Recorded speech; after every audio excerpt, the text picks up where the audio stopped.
Chapter 7, Corporate Diversification. What is corporate diversification? Diversification is a corporate strategy to enter a new products or product lines, new services or new markets, involving different skills, technology, and knowledge. For example, an auto company may diversify by adding a new car model or by expanding into a related market like trucks. Diversification allows for more variety and options for products and services. It can be used as a defense. By diversifying products or services, a company can protect itself from other companies. When a firm operates in multiple industries simultaneously, it is said to be implementing a product diversification strategy. When a firm operates in multiple geographic markets simultaneously, it is said to be implementing a geographic market diversification strategy.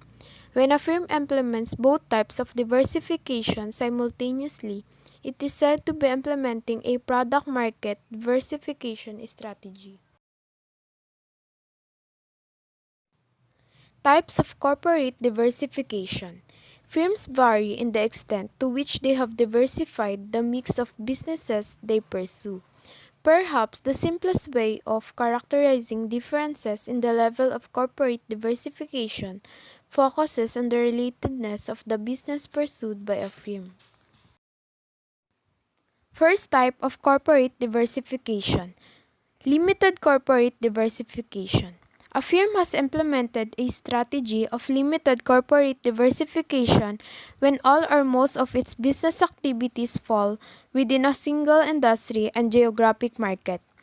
Two kinds of firms are included in this corporate diversification category. First is the single business firms. Firms with greater than 95% of their total sales in a single product market. An example of a single business firms, Company of San Diego, California. This company manufactures and distributes only one product, the spray cleanser and lubricant. Dominant business firms, firms with between 70 and 95% of their total sales in a single product market. An example of dominant business firms, Donato's Pizza. Donato's Pizza does the vast majority of its business in a single product pizza in a single market, the United States. However, Donato's has begun selling non-pizza food products, including sandwiches, and also owns subsidiary that makes a machine that automatically slices and puts pepperoni on pizza. Another types of corporate diversification is the related corporate diversification. Related diversification occurs when a firm moves into a new industry that has important similarities with the firm's existing industry or industries. Example is the Apple, one of the most famous companies in the world, is perhaps the greatest example of a related diversification model. Related diversification means there are notable commonalities between the existing products and services and the new ones being developed. The multiple businesses that a diversified firm pursues can be related in two ways. If all the businesses in which a firm operates share a significant number of inputs, production technologies, distribution channels, similar customers, and so forth, this corporate diversification strategy is called related constraint. PepsiCo is an example of a related constraint diversified firm. Although PepsiCo operates in multiple businesses around the world, all of its businesses focus on providing snack-type products, either food or beverage. PepsiCo is not in the business of making or selling more traditional types of food, such as pasta or cheese or breakfast cereal.